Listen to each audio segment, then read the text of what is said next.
আমরা আমাদের শক্তি রয়েছে, আমাদের সামর্থ্য রয়েছে রাষ্ট্রকে অনেক কিছু প্রভাবিত করার। আমরা এই প্রভাবিত করে কখনো 2 পয়সা ইনকাম করিনি। আমরা বলছি আমরা নির্বাচিত হতে চাই, দেশের জন্য কিছু কাজ করতে চাই, উপকার করতে চাই, প্রবাসীদের জন্য কাজ করতে চাই, বেকারদের জন্য কাজ করতে চাই। শেখ হাসিনার সময়ও প্রশ্ন ফাঁস হয়েছে, এখনও প্রশ্ন ফাঁস হচ্ছে।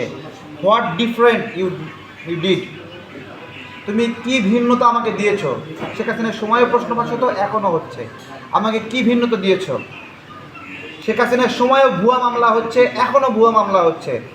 উল্টো জুলাই গণ অভ্যুত্থানে ক্ষতিগ্রস্তরা মামলা করতে পারছে না। আমাকে কি ভিন্নতা দিয়েছেন যে কারণে আমি প্রাউড ফিল করব।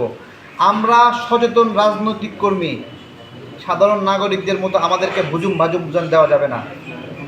ভুয়া ইনফরমেশন, ঢাকা থেকে চট্টগ্রাম রেল বানাবে, ইলেকট্রিক ট্রেন বানাবে, এই ভুয়া ইনফরমেশন আমাদেরকে দিয়ে কনভিন্স করতে পারবে না।